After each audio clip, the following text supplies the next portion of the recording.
There's absolutely no way we can ignore it. The Netflix 9-part series Squid Game is a big hit across cultures and generations. It's especially popular among our kids. Since pop culture artifacts like Squid Game serve as a worldview forming and reflecting map for our kids, we need to pay attention.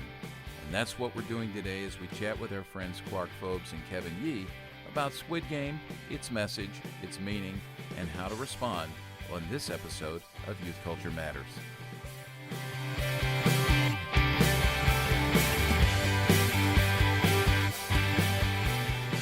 From the Center for Parent-Youth Understanding, this is Youth Culture Matters.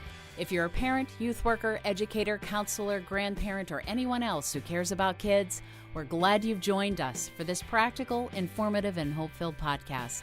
This is a place where together we talk and think Christianly about the rapidly changing world of today's children, teens, and young adults.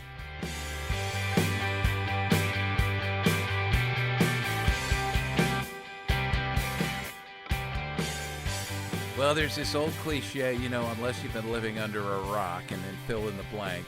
In today's world, unless you've been living under a rock and you're totally out of touch with pop culture, you have not heard about Squid Game. And this is, I believe, the best or most streamed and most popular Netflix series ever, which means that we need to wake up and pay attention to Squid Game and what it's all about. I know that our kids are watching this. Kids are involved in this, talking about it. And what we want to do here on this episode of Youth Culture Matters is invite all of our listeners into sort of sit over our shoulder, look over our shoulder as I engage in a conversation about Squid Game that's based on or built around a paradigm that we established here at CPYU years ago. It's part of one of our best-selling and most used resources, our little How to Use Your Head to Guard Your Heart 3D Guide to Making Wise Media Choices. And it's a filter we use. We run, music video, film, books, all kinds of different things through this. And it's a way to teach our kids how to be really conscious about what they listen to and what they watch, not just assuming a posture of mindless consumption, but actually working to glorify God through thinking Christianly, a posture of mindful critique. And we'll give you some information later on how to get these little guides if you want to use them with your students. But we're going to use this in our conversation today on Squid Game. And I'm pretty excited because a couple of my friends who've been on the podcast before have agreed to come on. There have been others who have agreed not to come on to this podcast, which has been interesting because they haven't actually watched Squid Game in its entirety yet. But Kevin Yee and Clark Fobes are here along with Chris Wagner. We have all watched Squid Game. So welcome, guys. And just if you would, introduce yourselves to listeners again if they're unfamiliar with you, which would be a shame. And mention the fact that one of the reasons why I went to you guys on this is because of your podcast, which deals with, superhero stories and comic books and things like we're going to talk about today. Yeah. Hey, Walt. Thanks for having us on. My name is Kevin Yee. I'm a college and young adults pastor at Church Every Day in Northridge, California, just a couple minutes away from LA. And I'm here with one of my co-hosts on our Thanos to Theos podcast all about the intersection of pop culture, comic books, superheroes, and youth ministry and theology. Yeah. Clark. Thanks, Walt, for having us on. Appreciate it. It's always an honor when I get asked to join CPYU in any form. So my name is Clark. I'm an associate pastor at First Baptist Church in San Francisco. I actually just started here this fall in September. But fun tidbit about my church, just because it's kind of interesting. It's the first Protestant church planted in California. It's 173 years old or something like that. So that's what I'm doing. That's where I'm at. And I oversee youth and families, college, young adult, and discipleship, community groups, community life at my church. And Kevin and I talk about on the Thanos to Theos podcast all the topics he mentioned, and a lot of what we do is similar to what you're doing. Like we almost, especially this fall with so much content that's been coming out on Disney Plus and the movies, a lot of what we do is we just watch stuff for like assignment, and then we talk about it and break it down literarily, but also biblically and theologically, and what questions do we think youth today would be asking as they're watching, and how can the parent or youth pastor address that? Yeah, it's interesting. I had a conversation just a couple hours ago with a class of youth ministry majors, youth ministry students at Toccoa Falls College down in Georgia, and we were talking a bit about how the culture's changed. And I divulged my age just by saying, yes, I remember when there was one television in the house. There was no triple screen effect. It was one television, 4 VHF stations, a couple of UHF stations, and that's in a metropolis, Philadelphia. And when you think about it, what our kids are involved in now, not only in with the breadth of options that they have media-wise, but the amount of time that they spend engaged with their screens and watching and listening to these things. And by the way, by and large, very different from when I was growing up. There's no adult presence in the room. Nobody there to really filter things or talk about things if anything comes up that's confusing or maybe troubling, and so they're watching alone and processing. And this is one of the reasons why it's important for us to have this conversation, because we want to get folks thinking, whether you're a parent or a youth worker listening, we want to get you thinking about how to have these conversations with your students, because these things matter.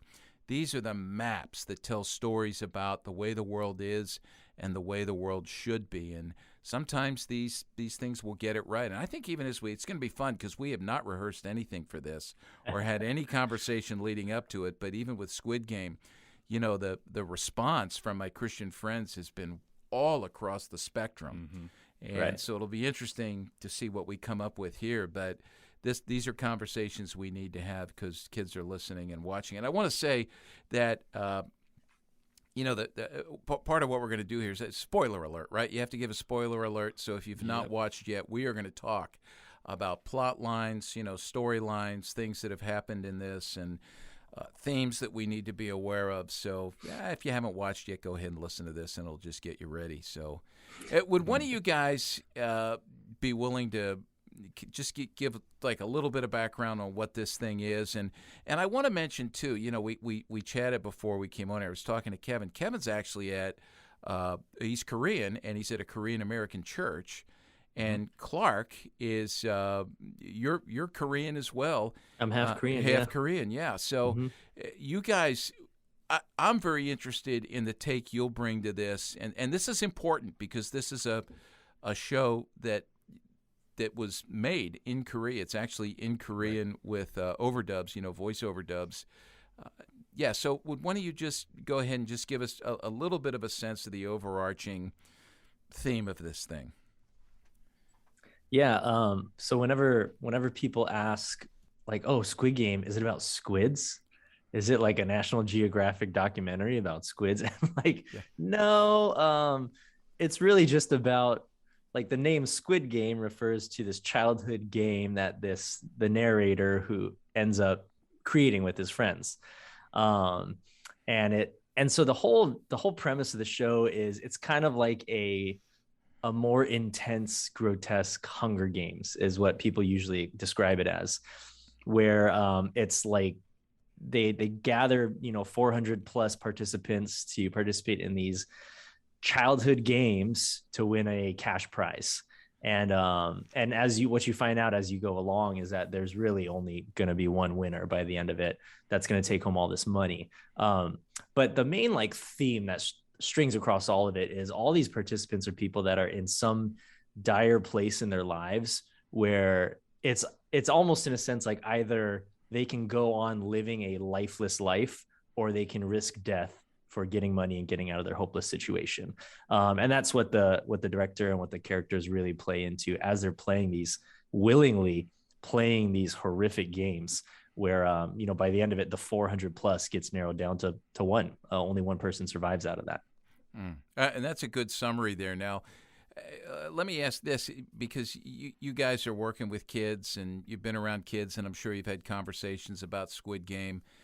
What's your sense of who's watching? Who's watching and maybe how are they processing it? Yeah, so coming from a Korean church, pretty much every adult I've Sure, talked to everyone's watching has it. pretty much watched Yeah. it or You said tried pretty much to watch it. Pretty much every adult. Adult, yeah. Okay. So has either watched it or tried to watch it, because it is very gory, and it's pretty graphic. They don't pull any punches with regards to visually what's happening on screen.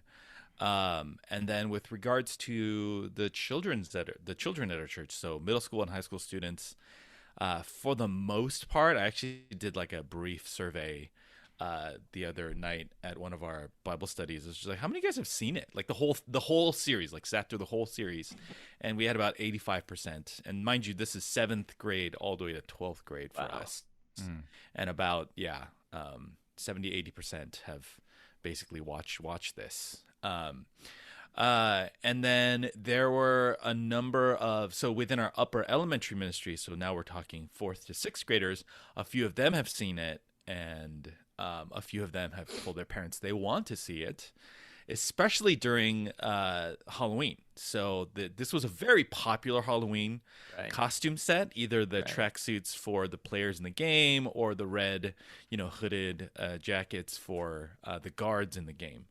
And so that caused a lot of curiosity as well. So, I mean, just the imagery from the show, too, caused there to be, I think, definitely a lot of interest from younger children that had been hearing stories from let's say, their older brothers or sisters who saw it.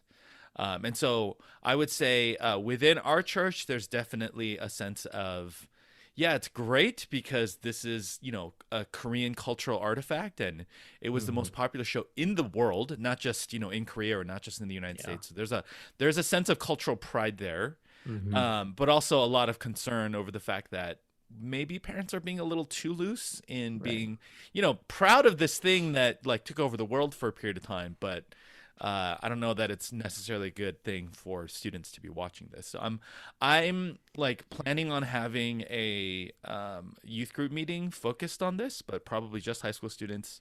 But I'm being careful about how I navigate this one because I know there's going to be parents that are like, why are we talking about this? But the truth is, I mean, if most of our students have seen it, I think there's so many things narratively from this show that need to be processed with somebody versus just kind of watching it, letting the message of the show, the themes of the show just kind of wash over you and moving on. Yeah.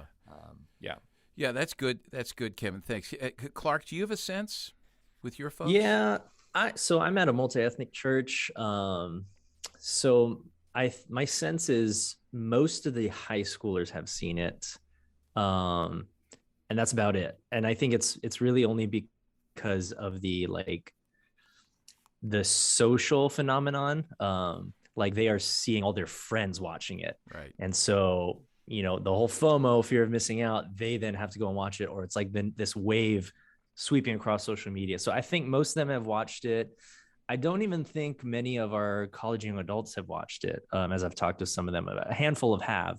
But, again, I being half Korean, when it did come out, my wife and I, like all of our Korean friends on social media, were posting about it from the get-go. Like they were just craving it, eating it up. And a lot of my non-Korean friends were pretty unaware until the wave kept going. And so that's my sense is in the Asian community, it's very highly viewed. And in the non-Asian community, it's maybe catching up or not. There's not as much of a strong urge to watch it. So that's my sense from my youth ministry, my church. Yeah, and it's really interesting as you read about how this phenomenon has spread, and the way you describe it, Clark. There, I mean, we would call it a social contagion too. That people aren't drawn to it not necessarily because, hey, I heard about the storyline and I want to watch this. It's more everybody else is watching it. And I don't want to be left out. Right. Which is the way things work in today's world. But right. it has stuck globally, and that's what's really interesting to me. And it's not, as we're recording this today, it's only been out 2 months. It just hasn't been out that far. And it's interesting to me, Kevin, because what you said about Halloween, I had not thought about that. And we actually, at our house, we were not there, so we did not get to see what kind of costumes kids were. Chris lives in my neighborhood. Did you see? I did not notice any Squid Game costumes. Okay. I was looking out for that because I saw reports and I saw, you could see online. Yeah. There were plenty of other people doing Squid Games. I didn't happen to notice any in our neighborhood. Were you? Would you have slammed the door on them and not given them candy? Is that your? I probably would have felt bad for them and given them a little extra. Yeah. So, and it's interesting if you watch it, you know what these guys are talking about with the costumes. But you bring up a great point, Kevin. That when Halloween is a great time to just look at the costumes that are popular. And that gives you a sense of what's trending in culture. Here where we live, Chris will laugh about this that I reference this. We have something like this that happens in Philadelphia every New Year's Day, and it's called a Mummers Parade. And I can't even begin to describe to you what it is. Just have people Google it, and then you'll go. Everyone who looks at it who doesn't have any idea what it is, they'll be man, I'm glad I don't live in Philadelphia. But they do, they have these it's all these clubs. And from Philadelphia, these men and women who march and dress up in costumes. This parade goes for like 12, 14 hours. And it's reminiscent a little bit of Mardi Gras with the costumes and things, but they have comic brigades. And whatever the trending story is for that year, that theme will come up in a lot of the costumes and things. So I'm anticipating this will be a big deal, along with COVID and political issues. That's always a big thing that comes up, and so it'll definitely be a big deal. So let's talk a little bit. So when we talk about the 3D deal, we talk about start with Discover. Let's look objectively at this, and what are some of the themes that come out as we watch this? I know I was like scribbling furiously throughout the whole thing, and once I got past the first episode, because I think, Kevin, what you said about the gore, that first episode is just brutal because well over 200 people get killed very graphically. Yeah. And, and it's playing these, they get into this thing almost kidnapped without even knowing where they are. They get taken to an island, and they're playing these. You're just left in the dark. Like, what's good? Playing these children's games, and the first one's red light, green light, and it's just a brutal episode. And if you get past that, you start to see stories begin to unfold and take hold as character development happens. But what are some of the overarching themes that, if you look objectively at this, what is this about? What are some of the themes you guys picked up on? Yeah, I'll start. I think the biggest one is really wealth, right? The economic situation of each of the characters is the number one reason to get into their backstory, right? So why are they so desperate? Why have they been willing to participate in these games? Why have they been targeted? And the game announcer, right? The man in the black mask. He makes it really clear. Frontman. That's right. He makes it really clear that they're all part of the game because their lives, they're in massive amounts of debt. And I think that's one of the reasons why the show, I think, has taken off globally, because I do think that right now, especially after the pandemic, with everyone having so many fears about economically what's happening, on an individual level all the way up to, just a national level with regards to, debt and all those conversations, I think that hits a nerve for sure. And I think the way that the stories are presented, you get stuck. I'm not somebody that watches K-dramas normally, even though everybody at my church normally does, just because I know that they're so good at being so addictive. Korean dramas are known for having these crazy cliffhangers at the end of each episode, and now that they're all on Netflix and bingeable, like, it's so bad for productivity. We have guys at our church, like, as soon as the latest one drops, like, they're just in it, and they lose an entire weekend just watching this stuff. But one of the things that drew me in was, I think that so even though the games themselves are unrealistic, and the violence and the gore and all that stuff, I think each individual character story is very relatable with regards to the ways that they're struggling, the reasons why they need money for certain things and things like that. So I think that's definitely one of the themes that is worth talking about, and is one of the reasons why I think it hits so hard or so popularly on a global scale. Yeah. Let me just throw something in there before we go over to Clark, and that is that as I was reading about this, one of the facts that came up was I did not realize this, that in South Korea there is a really high level of household debt. Yes. And there's a lot of talk about, class struggles and capitalism and how people are left out. And that, obviously would lead to some of the attraction to this thing and gravitating towards it and explaining some of the story. And what's interesting to me is that, again, what do you see here? That when you lose a game in this, you're eliminated. And you're not eliminated like sent home off a game show. You're killed. Mm-hmm. And that's why this thing is so graphic, down to the point where starting with 456 players, only one will be left, which means that, 455 die. And along with that, some of the folks who are working the game, who are there, they lose their lives as well for a variety of different reasons. So it's not just, you're saying 455, it's more than that, right? But here's what's interesting. They keep looking up. What keeps them going is looking up at that crazy glass big piggy bank that's hanging up in the ceiling, out of reach, that they can see. And whenever somebody dies, more money, millions, billions, right, is what it went to.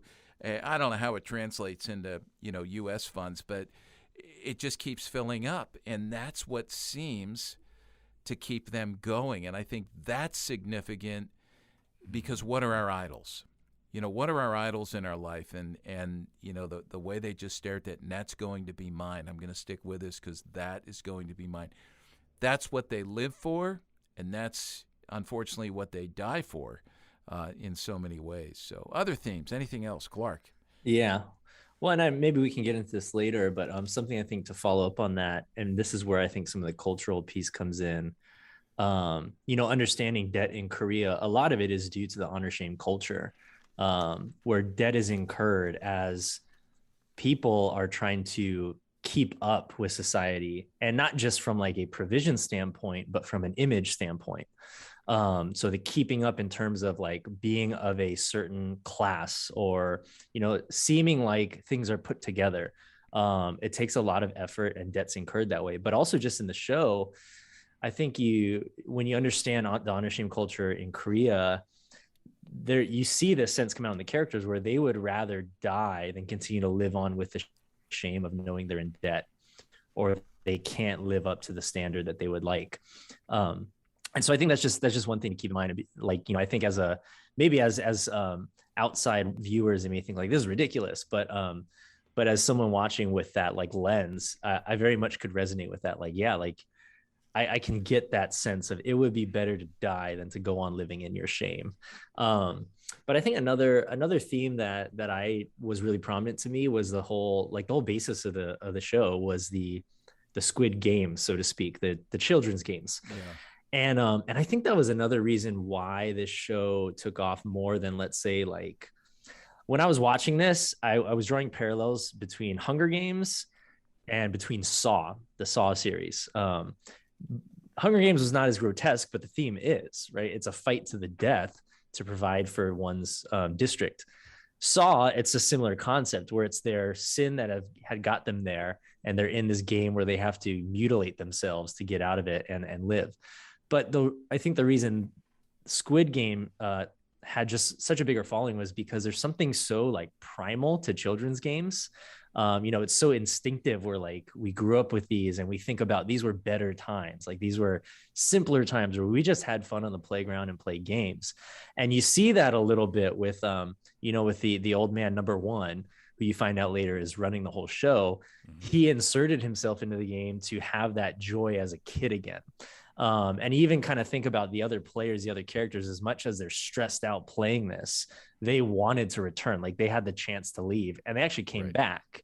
And I think part of it was because the children's game, it did start to bring out more of just those primal gut needs of just like survival and accomplishment and, you know, getting ahead, that like many children feel. You know, children just have these strong emotions, and by any means possible to satisfy them, whether that's hunger or thirst or, you know, being liked or popular or whatnot. And so I think you just see that, you see the childlikeness, and not in a good way, like in a bad way, actually come out in a lot of the characters.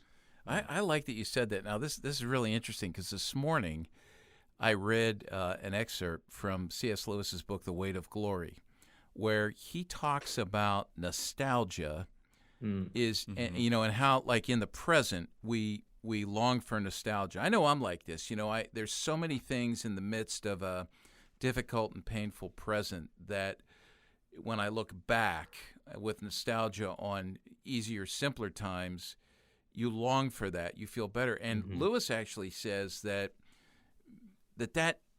yearning for nostalgia is actually the yearning for ultimately what we're headed for as followers of Jesus Christ, you know, when everything is made new. I mean, he describes it much better than I could. But as I read that this morning, I thought, wow, that really is an interesting insight. It's interesting to me that you brought that up, Clark. I like that.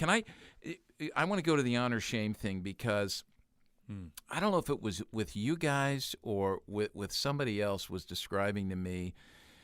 This was a while ago, helping me understand the honor shame culture, and especially in Asian countries, and how now in the U.S. we're seeing a morphing in our U.S. culture more and more into that. Do you think that there's, you know, connect the dots there for me if there's a connection to be made? And as you were talking about that, Clark, I'll throw in another extra added thought that popped into my mind, and that is, isn't that kind of the way we live on social media? Isn't that the way our kids live on social media? Yeah. I'm trying to win the game here.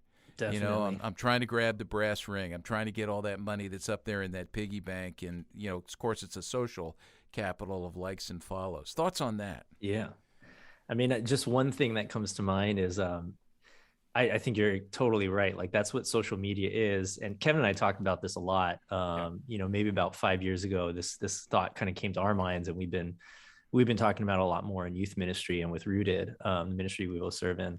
But I think you see this shift where, like, I mean, it's been widely believed right now that, and a lot of people talk about this, that you can't really evangelize Generation Z the way we used to think about evangelism. Or in other words, meaning that, you know, the way we share the gospel, the terms of individual guilt and innocence and law keeping and law breaking, they just don't really connect, because Generation Z has a very fluid idea of morality. And there's definitely an agreed upon morals. Like, you see that with cancel culture. There's certain things that are agreed upon. This is what morality is in our culture, but it's not the same way we used to think about it. And so I think social media shaped that a lot. I think the whole, you know, as much as like people may think hyper individualism is what feeds into like a guilt and innocence paradigm, I think that's also what's led to this more group dynamic where don't tell anyone what to say or do. That's our new moral code.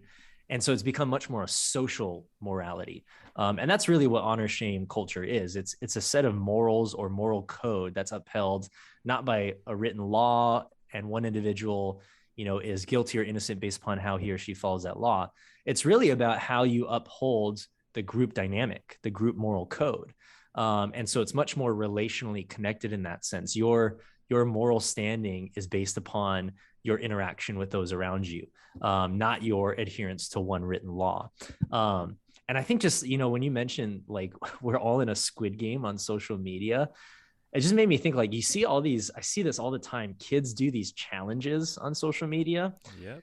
And like, the more you do the challenges, the more following and likes you'll get. But these challenges are, not only are they ridiculous, but like they get these kids into trouble. Like I see like one of the challenges I remember, you know, our friend Mike McGarry, who co-hosts our podcast, his wife posted, one of the challenges was like, hit your teacher in the hallway. And these kids were doing it, but obviously that would lead to suspension, being expelled, even criminal charges. But those things aren't just being thought of because it's all about the Squid Game of getting ahead on social media. And one thing that, like, maybe you guys can appreciate this, but as a baseball fan, one thing that I saw this season was there was this huge rise in fans jumping on the field and running around. Oh, yeah. And I remember just seeing like, what, like that, I know that was a thing, but it wasn't that big. And why is that such a huge thing right now? Well, I think it's because it's all about, the social notoriety you get if you get the attention as a fan, jumping on the field, running around. But those people, they spend the night in jail. But that doesn't matter to them as much as the social gainings they get from that. Yeah, small price to pay, in a trade-off. Let me give you one more thing I want to ask you guys about with this before we take a break. But just in terms of some of the themes, human dignity. Let's talk about what Squid Game says just about human dignity. And there's multiple layers to this, all right? So all of the game players come in, and they're stripped of their names, right? They just get numbers, 1 through 4, 456? Yeah. So you get a number, all right? Now you do have a face. But the people who are operating the game, both on the ground level, in the red or pink suits, you never see their faces because they have like these. The best way to describe it for those who have not watched is like a fencing mask. Okay, you can't really see through it, and they're hooded. So you don't even, there's no personality there at all. And then even when in later episodes you begin to see that these games are being performed they've been established and performed by the wealthiest of the wealthy, who are shielding their identities as well, but watching this as sport with no concern for the individuality or the dignity of the players. It's as if they're playing a video game. The whole issue of human dignity comes up in this. Any thoughts on that? And I think about, for those of us who are followers of Christ, understanding our identity as people made in the image of God. I think about the overall devaluing of human life in our culture today. And I'll go so far as to say, again, spoiler alert, but when they finally take you into the place where these guys who have gathered, who are loaded with money, they've got these fancy masks on, and, they're being served and tended to and eating well and drinking well and watching this, sort of from above through a window. When you watch it, you see that I think it's primarily women who have been extremely devalued because they serve as the furniture, like they're naked women who are painted and almost like animals. And I remember I was struck just by the one guy has his feet up on the one who's bent down like a coffee table, and it's just so disturbing and alarming, the message about human dignity. Any thoughts on that?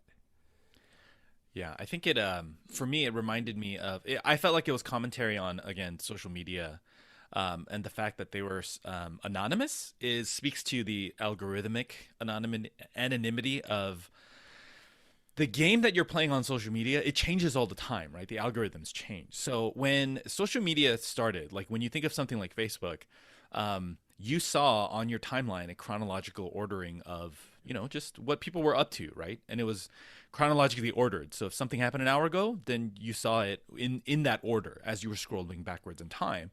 But once social media companies figured out that they can game your attention, and they can game what goes viral and what doesn't go viral, and they can make money off of your attention, that's when all of the social media feeds went algorithmic, because now they're trying to game your attention span. They're trying to figure out what you like and don't like. And now they have all these insights into us. And essentially what you're watching now on every time you're scrolling your social media feed is you're watching something that somewhere, some computer algorithm has decided that this is the way that you should experience what your friends and family are sharing.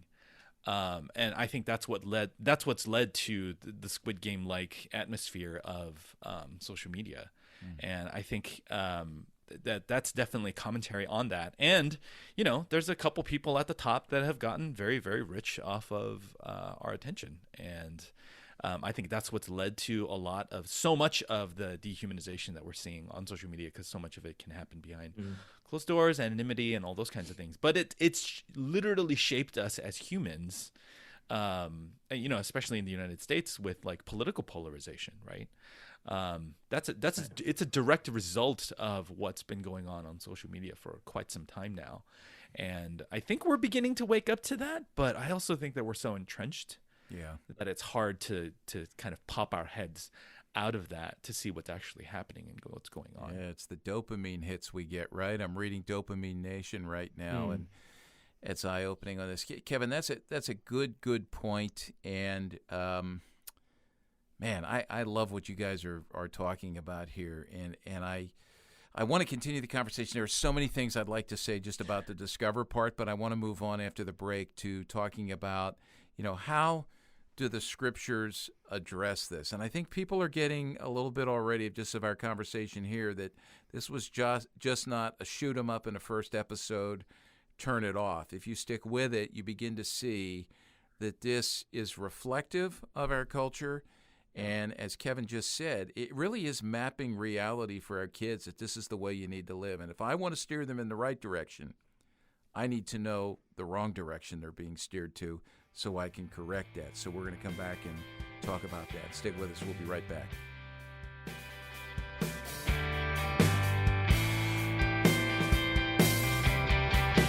Tens of thousands of kids have been trained by their parents and youth workers to think Christianly about music and media with our How to Use Your Head to Guard Your Heart 3D Guide to Making Wise Media Choices. This easy-to-use teaching tool needs to be in your youth ministry toolbox if you desire to teach your students to integrate their faith into all of life. Jesus calls us to follow him, and that includes following him into the 6 to 9 hours a day of screen time that shape and mold the beliefs and behaviors of our kids. To learn more about our 3D Media Evaluation Guide and to order a copy for every member of your youth group, go to our website at cpyu.org. Teach your kids to engage with media to the glory of God.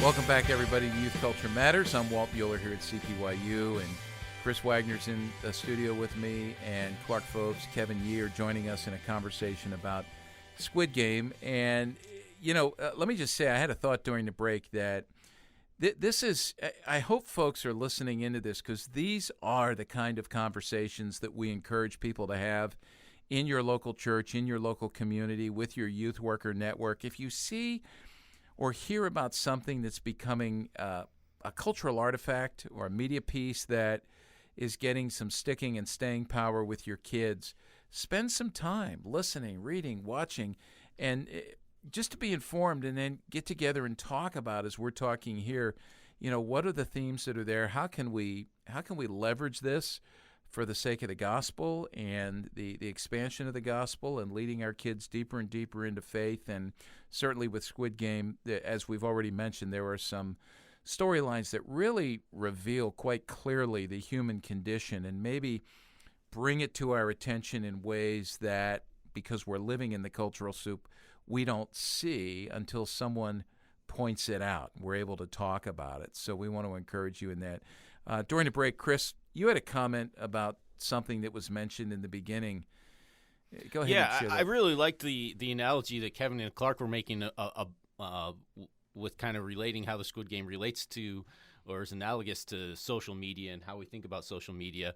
Now, to be clear, like, the show doesn't really have any depictions of social media. So just to be clear, that's not really part of the show, but they're just making an analogy with how we use and see social media as it relates to how the Squid Game, ends up being, how that plot line folds. And it's interesting, like, at one point, Walt had mentioned that the participants were sort of kidnapped, and yet Clark, kind of reminded us, well, that, they had the choice to actually stay home. They were willing participants. And I think the same thing, to take that analogy, the social media analogy, even further, that's sort of true of social media as well. At some point, yes, our attentions were kidnapped by social media, and the richest of the rich, those big tech guys at the top, they kind of took away our attention and kidnapped our attention in that regards. But at the same time, we have come to realize it, and yet we still are willing participants in the social media game. So I think that I don't know. I'd never thought of that social media analogy that you guys were going down, and I think that's really helpful and interesting to think about. Yeah, and I'll go back to conversations we've had earlier on the podcast about the social dilemma, where those movers and shakers in the tech world basically pull back the curtain and show us how these things have been designed to kidnap us.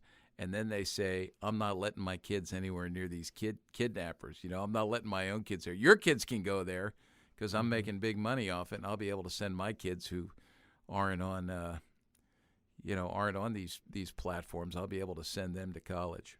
Or we could go to another show and talk about, paying to get admitted into schools. But anyway, that's a whole nother conversation. If you haven't watched that, you need to watch that one. I watched that a couple of weeks ago. So let's shift here. When we talk about the 3D approach to media, we start with discover, and we just scratched the surface for this thing. I mean, there is so much more there. But then we move to this second step of discernment. It's not enough as followers of Jesus Christ to just know what the messages, the storylines, the plot lines are. Let's unpack that a little bit and put them under the light of God's Word. Let's illuminate the message of Squid Game under the light of God's Word and talk a little bit about, Squid Game talks about life. What does Squid Game get right about life and what life is all about, under the light of God's Word? And what does Squid Game get wrong? What would be some of the themes that have come up that you've seen with that? How would you,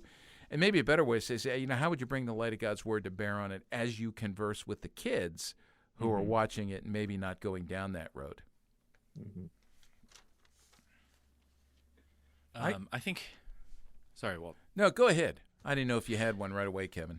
Yeah, well, when I was talking with my youth volunteers, my youth workers, about potentially doing something like an actual discussion with students about an official youth event discussion, one of the primary concerns was the depiction of faith. So there's a character on the show who is a pastor, essentially, that kind of rediscovers his faith during the games.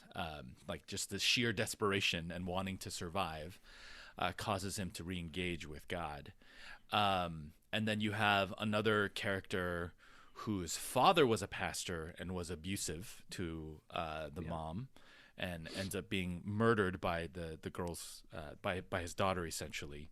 And so there's a very cynical worldview with regards to Christians in particular. I mean, it's very clear that these are Christian pastors. Yeah.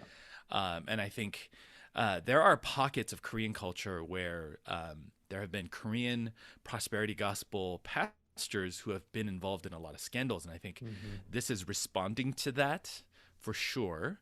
But I also think it brings up, as students are watching this, it's going to bring up their own questions about, do I really believe that God's good, or do I identify with the cynicism that's present? And I think given the events of the last 2 years, our students are definitely wrestling with that question of whether or not God is good. And I think that's another one of those subtle things that this kind of hits upon that I think is why it's such a global hit, because it does have this, it does bring that up, that question of, what is God doing? Is God actually good? And there are characters that voice that. Like, why are you bothering even praying? Like, God hates us. What are you talking about? Like, look at the situation that we're in. And I think to talk about that with students and to ask them, when you were watching this, did you find yourself being offended by, the things that were being talked about with regards to, did you find this sense of like, I really need to defend my understanding of Christianity versus what's being present in the show? Or did you find yourself kind of being carried along with that and kind of agreeing with some of the things that are there? Because I do think that reveals at the heart level some of the issues that you might have with the Lord. And I think it's worth being vulnerable and, talking about those things and asking students like, what are some of the hard things that you are wrestling with regards to your faith? And I think when I think about the opportunity that this show presents in terms of talking about that, I'm excited about this idea that we can flip that on its head and say, but that's not the God of the Bible. That's a really cynical take on who God is. And even, when Clark and Mike and I are on our podcast are talking about the Marvel universe, which is actually a pretty joyful superhero. It's a bright superhero universe. The latter phases, the latter films and the latter properties, I feel like have taken a far more cynical view of like a creator God like being. Yeah. And I think that's just where we are as a culture. And so I think we have an opportunity to be like, but that's not who Jesus is, right? Mm-hmm. Like Jesus is not this vindictive God. Like let's pay much closer attention to who Jesus is and what he's done. And I think that it provides a way for us to kind of break through their cynicism and to give them a picture of who Jesus actually is, and to say, isn't this so attractive? Like, don't you want to believe in who Jesus is? Yeah. I'm going to spring off that. Just a couple of thoughts, Kevin.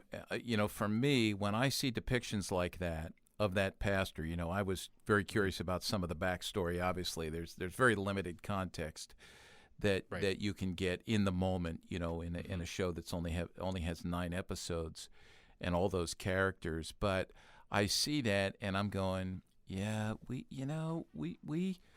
kind of deserve a lot of the pushback we get from the world, and I'm talking about the church in general, just because of the way that we've conducted ourselves and the way we have, I think, misrepresented Christ. And so there's some talking points there for our kids with that, and it would be very interesting, like you said, to ask your kids, what was your response to that? How did that guy make you feel? What did you think when you saw him praying? And again, I and there was some cynicism on my part towards that, because I'm old enough to know that even in my own life, and then through the history of the church, as I've lived with the history of the church, I just see these moments and these great examples, some of which I've been a part, that are not good representations. There's another issue you brought up, and this was one of the first ones that jumped out at me, and you started to tell the story of that little gal whose father was abusive and she killed him, right? Now, she's the character who, just to be blunt, in the show, laid down her life for her friend. Yeah. Yeah. And that was a significant moment, because when you have 456 people vying for one prize, and it becomes clear to them rather quickly that 455 are going to die. Right. They build alliances and support each other to survive till the next game, but then they so easily turn on each other when it's advantageous to them. Mm-hmm. And in that moment, I mean, those two gals in that moment, those were two of the endearing, if I can say it, and some people are going to think I'm nuts, like you're saying, watch this show. Well, hold on till the end of the podcast, right? But that was redemptive, I think, in so many ways. Yeah. And it was just one of those beautiful moments. And that's where, you can take your kids right into the scriptures and say, look, this is what Jesus says. Greater love has no person than this, but to lay down their life for a friend. Mm-hmm. Clark, what about you? Yeah, I mean, just one comment to build off that. I agree. That was one of the most beautiful moments of the show. And yet it's so starkly contrasted with the Hyung, the older brother, and the Indian guy, where the Indian guy was probably almost willing to lay down his life, but then his Hyung, the older brother, he dupes him, he manipulates him into his own death. And so there's just such a stark contrast there of depravity, but also the beauty that I think the ideal that we want. But if we're honest, we would not be like that young girl. We would probably be like the Hyung. But I think, if I think about what's that one, when I think about like the one theme that I'm watching this and like discerning and processing and thinking, like, this is where I see a reflection of culture and also where scripture speaks into it. I think it does have to do with that, what you're talking about, human dignity. And I think this is where I actually think the show does this pretty well, where as much as human dignity is stripped away by those in power and the wealthy, they want to strip away the dignity of those who are poor, because in their minds, they're in debt, they're poor, they're the scum of society, so they don't deserve human dignity. So in their minds, they're like, you're part of this game because you have nowhere else to be, you have nothing better to do, and this is your one shot at redemption. But over the course of the show, even the characters themselves who are participating, they say, should we exchange names? And you start to see them reassigning dignity to one another through getting to know each other's backstories, and through recognizing each other's personhood and uniqueness. But there's this moment at the very end of the show, which is the twist, where the main character meets his friend, number one, who's actually one of the creators of the games. And he has this really, it's kind of confusing if you really first watch it, like what's going on there? What's this exchange all about? Because he's trying to get to the bottom of, why did you do this? And the rich guy's essentially saying, I just want to have fun. And it seems very just like primitive. But then he makes this bet with him where he says, if there's this one person, homeless person on the side of the road, if no one helps him, like, you win, essentially. And they have another mini Squid Game right there. And I think what that final conversation is doing is it's really a commentary on the whole show, right. Where the rich man's trying to show the participant that nothing matters in life. No one will pay attention to you unless you have money. Just the same way this guy who went to participate in the show, he was an old man, he had cancer. No one wanted to be his partner. And that's a thread throughout the whole show, even though he was this rich, wealthy, powerful man, but no one participating knew that. Now, if they had known that, it would have changed entirely the way people related to him. Right. And then even when the main character wins, he keeps trying to get back in touch with them, with the front man and with the creator. And they keep telling him the same message. They say, just move on with your life. Enjoy your life because you have money now. You've made it in a sense. So just don't worry about anything else. Don't worry about the other scum of the earth that you used to be. And then there's this final moment where he calls the number again. He says, I'm going to stop you, essentially. And that's going to lead into season 2. But really, I think it's this commentary of they're right. Like, unless you have power, wealth, or status, you're not important to most of the world. You don't have dignity. And I think what the creators were trying to show was that there's this turning point where those who have lived it, they can now see the dignity of those who don't have it, don't seem to have it. And I think that's something when I was watching and thinking about it, that's something that we can play off of, where, like, yes, we want this message of hope, like, for all humanity. And as much as we want to say we can be empathetic towards those once we live in their shoes, realistically, we're not going to perfectly be able to identify with people who are in hard places. We probably, I live in San Francisco and I pass homeless people on the street like 5-6 times a day. A lot of them are mentally disabled. They're, induced by drugs. And it's really easy for me to feel like, like the parable of the Good Samaritan, to feel like the Levite or the priest to walk on the other side of the road. I was just talking about this with my wife the other day, because we have a small homeless camp in front of our church. And to just think like, well, it's your own fault you're there. And so as much as I think we want to believe that, our love for humanity, human dignity will cause us to make the world a better place, like, really, we can't do that of our own accord. And that's where I was thinking, I'm thinking, like, as I'm processing with the word, with scripture, there is dignity in every person because the image of God. But beyond that, like, the recognition of dignity, the assigning or beautifying of human dignity in every person is really not something that we can do as humanity. That's only something God can do as the creator of humanity and as Jesus redeeming it all. So that is something I think that the show did well. And I keep coming back to when I'm thinking about the show. Before we take a break here, another break, I'm thinking about, I want to ask you guys this, as I think back over this and as you guys are talking, can you recall any spot in all 9 episodes where obviously human depravity and the downside of our greed and idolatry are portrayed? Can you think of any spot in the show where sin was glorified, where sin was presented in a positive light? Or would you say that it's more just consistent social commentary on the, just where the brokenness of humanity leads? Because I'm not, maybe I'm missing something here, but as I'm in the midst of the conversation, I'm I'm not thinking of anything, and that's part of the. To me, that's part of the. For me, there's a couple times in the show where I don't know if glorified is the right word, but certainly players in the game, they kill, Yeah, or are the direct cause of death to other players, and in essence are rewarded or not punished anyways for doing so, if that makes sense. And even when they're not playing the games themselves, like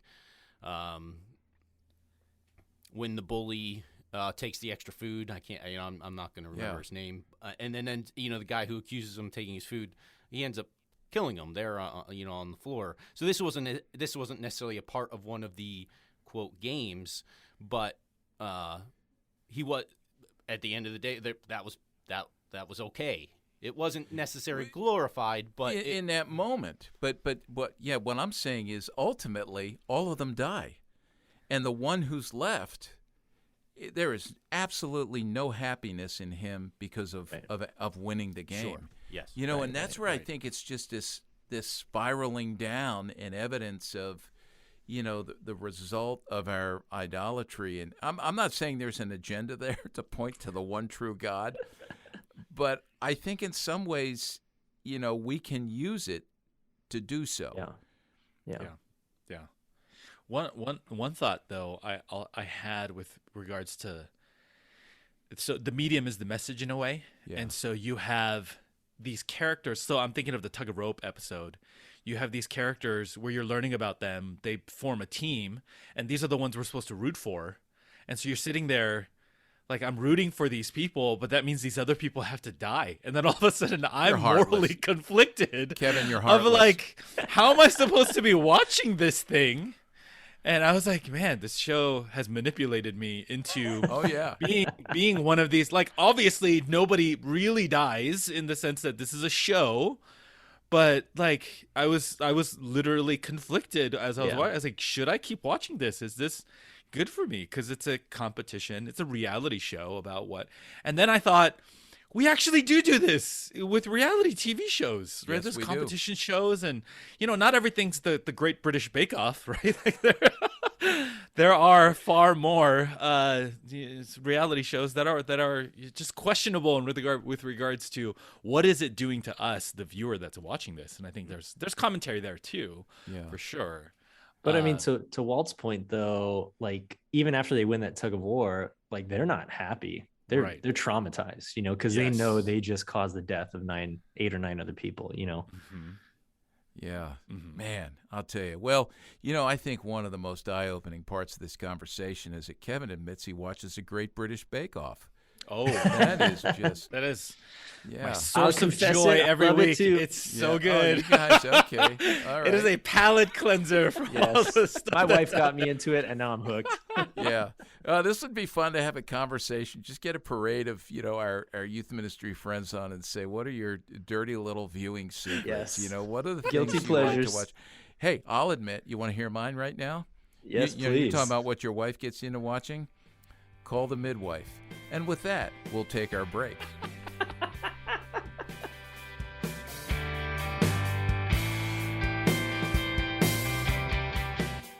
If you enjoy listening to Youth Culture Matters and would like to support the ongoing efforts of this ministry, you can do so by visiting cpyu.org/giving to make a donation. Your prayers and financial support make this podcast possible.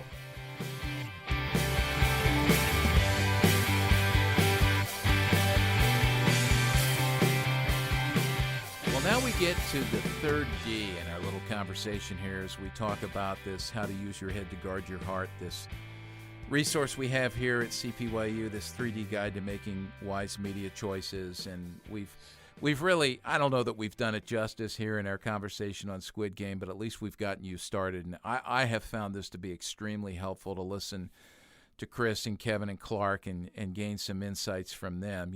There's joy in these conversations where we process things with others. And so we've talked about, discover, what's it about, discern, how does it stand in light of God's Word. And let's talk now about decide. And this is where we get very practical. And I want to ask you guys about, what are you going to do with this? Are there ways we can use this in our ministries? Is it purely there just as a peek for us into what's happening in the culture, and then we shape some of our teaching around some of the themes that we find where knowledge, biblical knowledge, and insight into God's will and way needs to be shown to our kids? Do we watch it with students? Do we encourage parents to watch with their kids? These are all the questions we need to ask. So who is brave enough to go first? And if we can't decide, let's have a tug of war. Have our own little Squid Game. Yeah. I'll take the bullet first. So in deciding, first of all, whether parents or kids should watch it, I would probably advise no, just because of how graphic it is. And I know, Mike McGarry was supposed to be on this end. He's not, because he himself couldn't watch it. And, we always joke on the podcast, I'm like the depraved, jaded one, because my dad raised me watching like Terminator since I was 6 years old and movies like that. So I'm probably more jaded than the average human being towards gory and horrific things. So it doesn't really, maybe it's affected my heart so much that I'm so jaded to it, but I'm not as affected by others. And so that's why watching things like this, for me, at least personally, I don't have as much problem with it. Sexual innuendo, sexual images, definitely I stay away from that. But I think, in terms of deciding whether kids and students should, I would advise parents not to, at least not until their kids are older. Now, on the other hand, I think there can sometimes be this like separatist mindset where if something like Squid Game comes out, a Christian should not watch it. And if you watch it, you're not a Christian. And that's very much this counterculturalist, separatist mindset on culture. And I wouldn't go that far either, because I would say, I think we need to do a service to our culture, to our kids who are watching it, to not just dismiss it, but to engage practically. And that's why I really appreciate the show.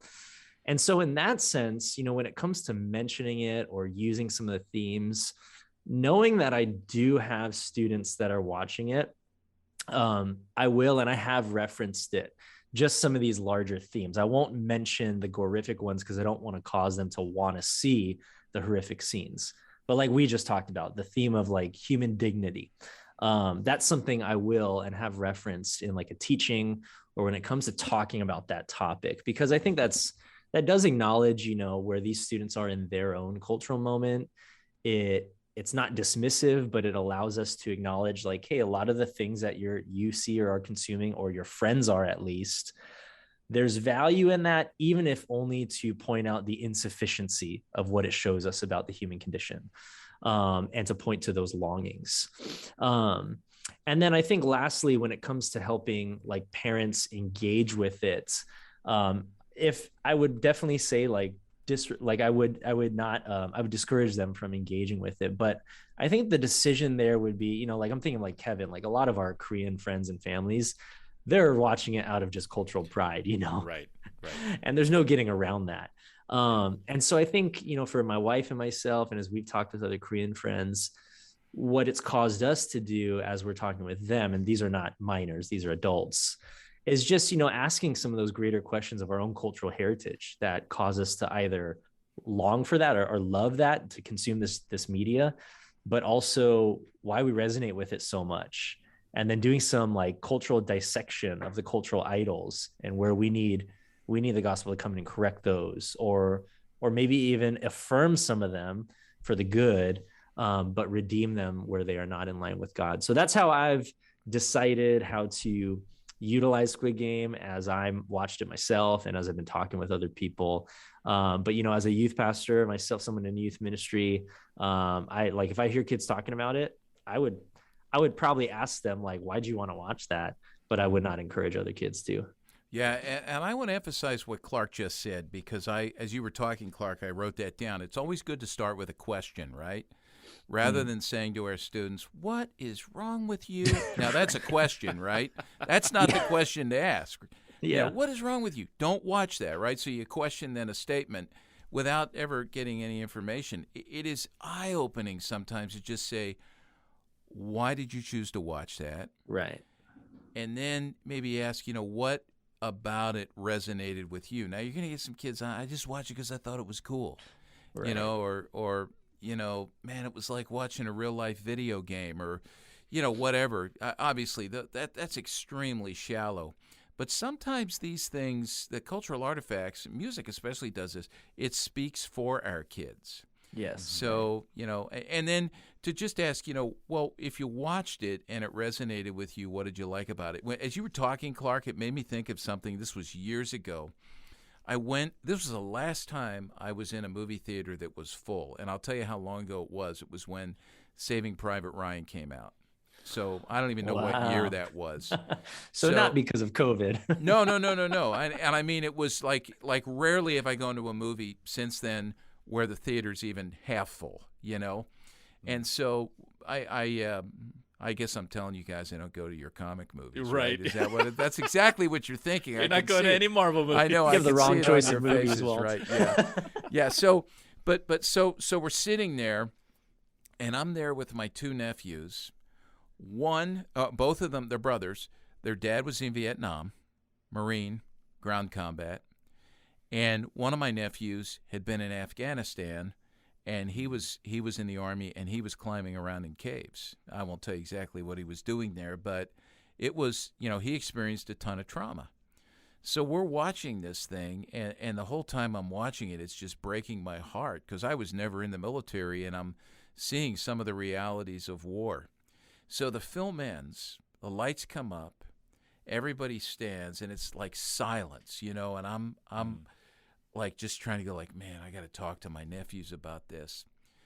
And there's 4 young teenagers who came together who were behind us, and they're the ones that are making the noise going, man, did you see that guy blow up? Did you see, and they're talking about all the special effects with no sense at all about any sort of message or meaning or takeaway from this other than just loving to watch people blow up. I mean, and it was such a striking contrast to me that we can't assume that our kids are watching the same way we are.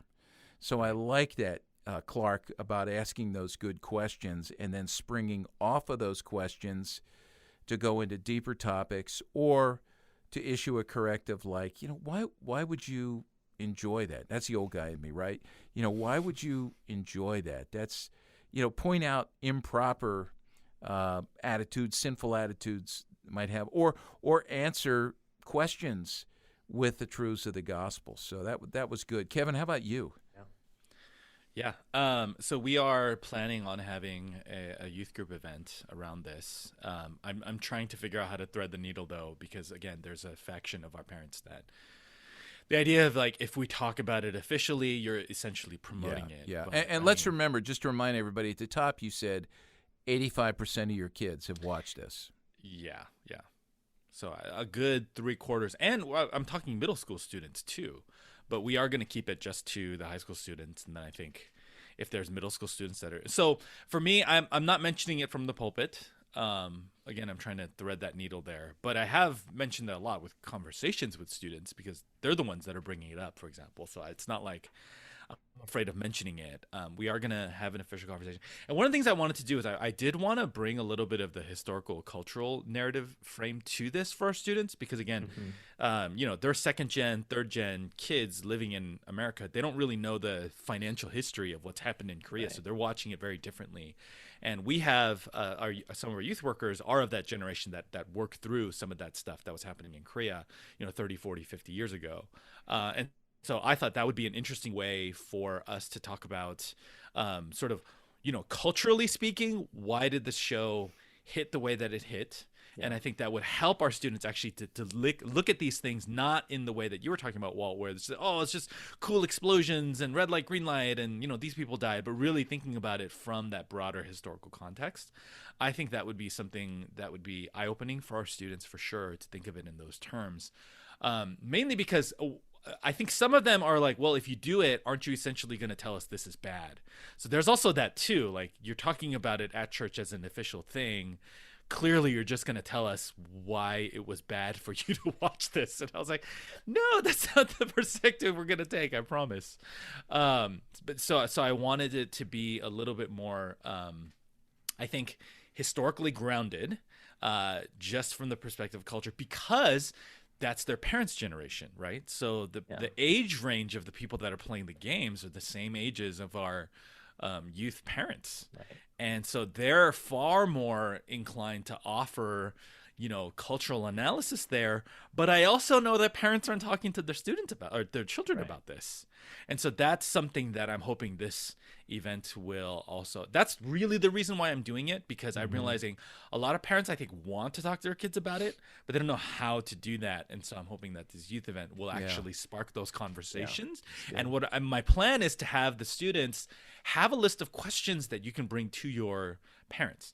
Some families did watch a handful of episodes together, but for the most part, actually, our students watched this separately from their parents. So parents watched it, in the living room TV, and then our kids watched it on their phones. That was kind of like how most families watch this. But then there weren't conversations about it. So really, for me, I'm like, that's where the opportunity is, I think, for me, is helping parents and students have the conversation about this stuff. And then to ask those questions of like, well, mom and dad, what resonated with you? And then to have moms and dad ask the students what resonated with. And it's going to be different things, right? Because again, generationally speaking, they're walking through so many different things and so much different stuff. So that was kind of the approach that I was going to take with regards to how we were going to do it at our church. Yeah, I like this. I like the way you both are thinking about this. Kevin, just a couple of thoughts. I'll just echo what you said. I know that you're going to look at it in historical context, and I know you'll also look at it, as we all will, in the biblical context, or the arc of redemptive history and the questions it raises that the gospel answers. Would you consider in this thing inviting the parents to be a part of it at the same time? Have you thought about that? It's funny. I did not. Okay, but I think I should. I mean, it would be interesting to see what happens with that, because then they're actually, the uncomfortable. I mean, this is like when we talk about matters of sexuality and gender, parents are so uncomfortable because they were never taught how to talk about these things. Right. So if you put them in a room together with their students and you sort of stoke the fire of the uncomfortable conversation. We used to call this event, we used to do sexual jumpstart, where you would, that is jumpstart. Quite the name. Yeah, that is. It could be misleading out of context. It's kind of funny because we were I'll tell you a story about that. We were doing this out at a church on the West Coast, out where you guys are. So don't blame us. Don't blame us. Out with it. We go out with the wacky people from time to time. So we go out to the West Coast. This was up in the in the Northwest, and we were setting up, and there were signs in the church in a variety of places, like tonight sexual jumpstart, and it gave the time and all that. Or, Wednesday night sexual jumpstart. So there had been like a senior citizens meeting for lunch in the church. And so as we're starting to set up, they're leaving. And this old guy's just kind of shuffling, and his wife's with him, and he can barely see. And he goes up and he's kind of staring with his eyes, trying to get focused on this sign. And he looks back at his wife. He goes, "Hey," and he points to the sign. He says, "Sexual jumpstart. That's what we need." And she just grabbed his arm and got him out of there quickly. It was kind of funny to see that, because then we thought, but jumpstart good conversations. And not only that, but jumpstart opportunities now for the walls to be broken down between the generations, to have conversations about the media that they're watching. I'm just curious, Chris, with you, working with the middle school kids at your church, has there been much talk about this, or? Yeah, it's interesting because we're actually going through the 3D guide curriculum currently. Yes, as that's what we're focusing on these last 2 months. And so early on, we had them do a media survey, kind of get a sense of what they were watching and listening to and stuff. Surprisingly, now these were 7th and 8th grade. Surprisingly, Squid Game did not come up at all. I was very surprised by that. I did, however, learn that this particular group of students was, I would say, way more sheltered than I realized or experienced. In the sense that, like, oh yeah, I'm not allowed to read the first Harry Potter book until I turn 13. Like that was the context I didn't realize that or expect it. So that was eye-opening to me. So I in terms of how I would answer that decide question, I think for me personally, it'll probably end up having more meaningful conversations with other adults that I know have watched it.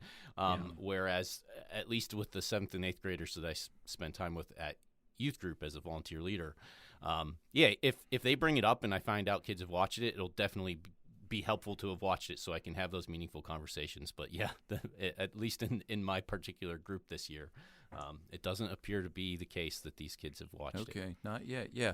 Hey, let me weigh in on this just a little bit as we finish up, because I like what all of you have said. This has been a really helpful conversation, and in terms of, how we'll use it, I would affirm with Clark, I would not want to offer an opportunity to expose kids to something that they have not been exposed to yet, that's extremely graphic, in spite of themes that I think are, dare I say, redemptive, or at least we can turn in that direction.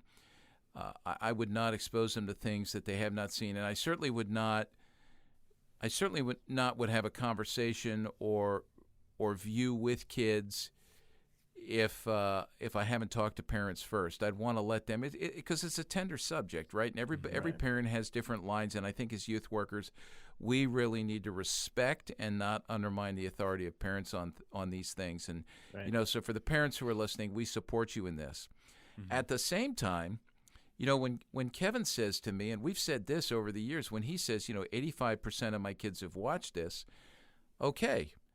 And I'm going to assume that 85% of these kids have the 100% of the 85% have not processed this through the framework of deliberately of a framework of a biblical world and life view. So this offers us an opportunity to walk alongside them and get them to see things and reprocess and redeem the processing process by walking them through it and thinking Christianly with them, so that we teach them how to think Christianly for themselves, which is ultimately what we want to launch them into. Mm-hmm. And once they learn to do that, maybe they get to a point where they say right from the outset, this is not for me. Maybe in the past I would have jumped into this because of fear of missing out, or everyone else is watching it, or, hey, I like this genre of television and film. But maybe, just maybe, we can retrain them and get them to even redeem their time. Yeah. Because, man, so much time. It was 9 hours of viewing. Yeah. And, man, there's stuff you start binge watching things, and before you know it, time is gone. It's just gone. You guys know that. That's right. Yeah, so that would be my take on it. So I know we've come to the end of the time here, and you guys have been great with this. And again, I can only emphasize we've scratched the surface. Any final thoughts on Squid Game that you would leave with people? I think just like one thing I'm thinking about is how similar to Parasite, the movie Parasite, Squid Game was, at least when it hit on the themes. So the listeners not aware, that was another, monumental Korean cultural phenomenon.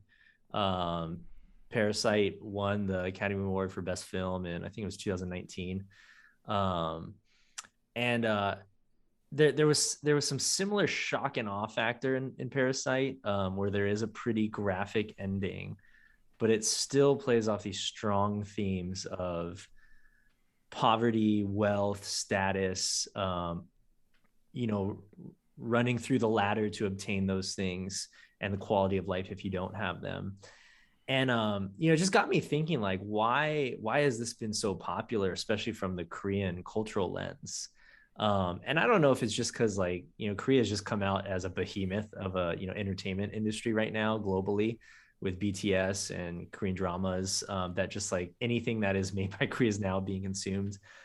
But it made me think the reason why these two in particular have done so well and resonated so widely, I think is just for that very same reason that we've been talking about, where like there's this strong sense of longing for, and I think we see it in our culture, of like acceptance and worth and inherent value. And as much as we see this message from our kids' generation of, you're valuable for who you are. You need to assert yourself in your own value. I think, like we've been talking about, social media and wealth and status still dictate the terms of that worth. And so it's really just kind of resonate with me in a place where I need to pay more attention to what my kids are saying, my students are saying, as I'm also raising my own daughters in this culture of just like, how can I see those longings? How can I, as we're talking about these things, like I need to have a little bit deeper of a lens to pick up on those themes, to hear the felt needs beneath their commentary or critique of what they're watching. And so that way I can come at it at a much more like pastoral and empathetic lens to really lead them to Jesus. So that's just something that I'm learning for myself. That's something that I want to grow in, that I want others to grow in, especially parents too. As I'm a parent, how do we just come at it in a pastoral lens where we love our kids, and hopefully in the way we do that, we lead them to Christ. I like that. That boy, Clark, that's Acts 17, right? That's Paul in Athens. Yeah. Kevin, thoughts? Yeah, I think for me, when I think about interacting with this and having conversations about this, one of the things I've heard is that, Game of Thrones, right, was a show that a lot of Christians argued about whether or not it's something you can watch because of the graphic violence and sexuality. And Squid Game has a lot of that as well. And truth be told, the only reason I watched it was because, and I agreed with that with Game of Thrones. I didn't touch that, and I just felt like it was probably too excessive and did different things. But with this one, because of the cultural element, I just was like, okay, I have to. Like, I just need to know what all my students are talking about. Right. But I would say that, if your convictions lie in a place where you just, you can't handle this stuff, or it's just not wise for you to, I think that's fine too. But I do think there's value in listening to a conversation like this, just at least to understand what's going on with so many students that have seen it and have interacted with it. Good. So I want to affirm both sides of that argument. This is not a black and a white issue. I really think a lot depends on what our students are involved in. So, Chris, do you want to say something about how folks can access what things we've talked about here on the podcast? Yep, as always, we'll have episode notes on the podcast page, so look for this episode on cpyu.org, and you'll find links to anything that we mentioned in the episode notes. Great. This is good. Thank you, everyone, for joining us. Kevin, Clark, love chatting with you guys. We'll have you back again when other corrupt media things come on the scene. You're our go-to. Sounds good. Great. Yeah, bring us on for the Great British Bake Off episode. Brother. Yeah. We'll be doing that for sure. So, everybody, thanks for listening. We want to encourage you to leave a comment, give us a good rating, share this podcast, tell other people about it. That's always helpful for us. I wish we had more time to talk, but I just got a text from Mike McGarry, and I need to go meet him on the playground for a game of hopscotch. So we're checking out, and we hope that you'll join us for the next episode of Youth Culture Matters. Thanks. Thanks for joining us for Youth Culture Matters, a podcast from the Center for Parent-Youth Understanding. If you'd like to learn more about today's youth culture, visit our website at cpyu.org. And if you have any questions, comments, or feedback, email us at podcast@cpyu.org.